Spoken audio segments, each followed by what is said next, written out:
you guys follow me on Twitter, I just retweeted this dude, Pete Gregg is his name, this morning, and how to become a worship leader. This is how you do it. Step 1, practice wonder. Just wonder in awe at the Lord. Step 2, invite others to wonder with you. Step 3, practice guitar. That's optional. And so it's really just Jesus. It's really just wonder. It's really just, God, you're huge. I'm small. Who are you? And He'll speak to you. So that's it. That's Jesus. It's worship.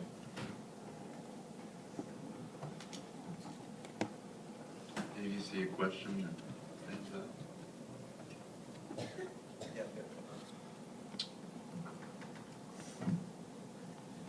up. Melissa Householder. Hi. Melissa. Hi, what up? Nice. What up? Sound like a robot. When you're faced with crowds that don't seem responsive, how do you encourage the crowd? And how do you encourage yourselves? That's a really good question, because if you lead worship or you play guitar, you play drums, or maybe you're even in your worship setting at home at your church and people they worship like this. And no one sings louder than this because no one wants to be heard, okay? I grew up in that church. I totally get it. I really do. Here's what we do before, especially at my home church, especially before the first service. I always encourage people to pray this prayer. God, may we be led by your Holy Spirit and not by emotion, okay? Because when you walk on a stage and you're led by emotion, that feeling goes away quickly. But when you're led by the Holy Spirit and what God is calling you to do, what He's prompting you to do, then you see things through a new light and through a new lens. When you invite God into what you're doing, then you're able to see the words of the songs in a new way. God renews things. David prayed, God, renew to me the joy of your salvation. And I truly believe that God can do that on a daily basis. He does do that on a daily basis when we're looking for Him and we're inviting Him into those moments. And so instead of going out there and doing things on our own power, which we've all done, and we've failed drastically when we have. We really have. We get off stage and we're like, dude, we suck bad. That was horrible. When you really go back and pinpoint why, it was because we're just going through the motions and trying to do things on our own power. And we have to invite the Holy Spirit in to do what He wants to do through us. And those are when God really works through you. We don't do any of this right because we've always done it right. We've done a lot of things wrong. And if you're going to lead worship, man, you gotta not be afraid to make some mistakes. I've said some really dumb things from stage. Like, really dumb things from stage. I'm not even going to repeat some of it because it's like offensive even, some of it that I've said. You know how to do things right because you've done those things wrong. And you can't be afraid to make mistakes. It's how you bounce back from those mistakes. Matt and Jeremy and David and myself, we've all made mistakes on this stage and on different stages. Lots of times. That's how we know how to make things right. You don't do things perfectly the first time, man. Get in there, jump in there, lead worship, and don't be afraid to make some mistakes along the way. And God is gonna shine through you regardless. That's a beautiful thing. So let's do a couple of hands in the air questions, okay? Let's keep it a little light. We've had some serious ones here, okay? Right here. Yep, you. No, behind. I'm just kidding. Yep, you. Mm-hmm. Why did I wear shoes? You act shocked that I wore shoes on stage. Yeah, okay. Well, sometimes I wear shoes. I broke my toe a week and a half ago, and so sometimes the shoes give some added support. So, sorry that I wore shoes last night. I won't wear shoes tonight, I promise. Okay, right here. Did anybody ever tell you that you look like Robert Downey Jr.? The guy that plays Tony Stark. I've never, ever heard that. Your face looks exactly like it. Okay. A little bit.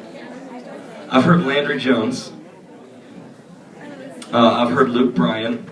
Yes. Heard that one too. Oh my God. So, okay. Oh my gosh. Oh my God. Okay, right here. Do what? What was the crowd doing whenever I fell? Thank goodness it was in the dark, so not a lot of people saw me fall. But a couple people did, and they've just said that they were laughing, and they were honestly worried that I was going to fall off the stage. It could have been really bad.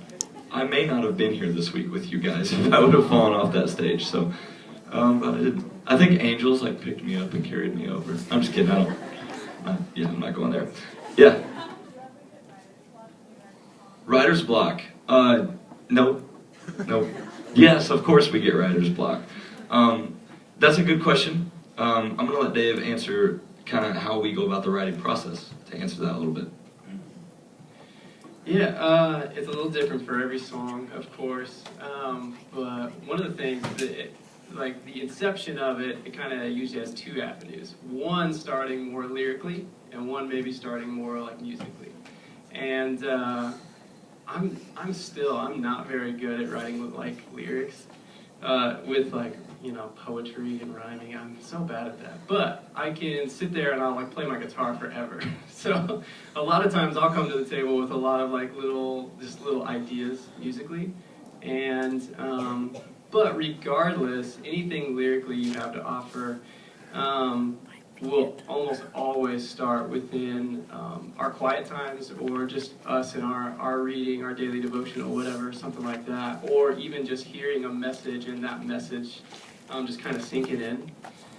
So a lot of times that's kind of how it'll start, and it just starts with little pieces, little ideas, and then we'll all just kind of talk about it. Sometimes you guys have Dropbox, or you kind of know what it is. Sometimes we'll like upload things, like it's just a place where we can all like see what we've uploaded. It's kind of like a shared email or something.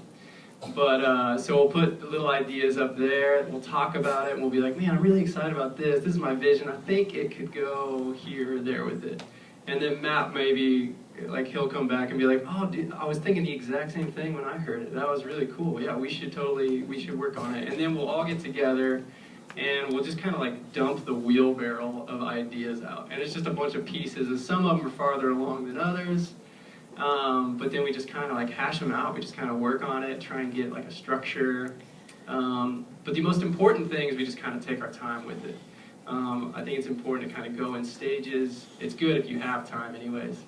And so we'll just go in stages like that. And some of them might be, you know, started from Jeremy. Some of them might be started from different people working together.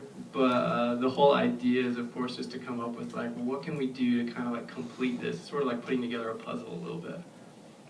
So that's, I don't know, that's what I'd say. Okay, got some funny ones. I'm going to answer just rapid fire here real quick, okay?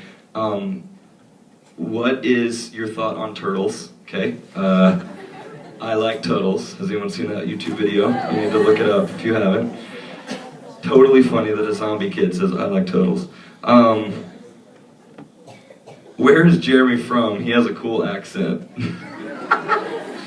Jeremy's from Kansas, alright? He's not... Woo! Here's the deal. I'm answering this for him because I'm just gonna shoot you straight here. Jeremy adopts accents. Okay? So we went to Mississippi a few years ago for the first time, and like together. And when we went to Mississippi, he really liked everyone's accents in Mississippi.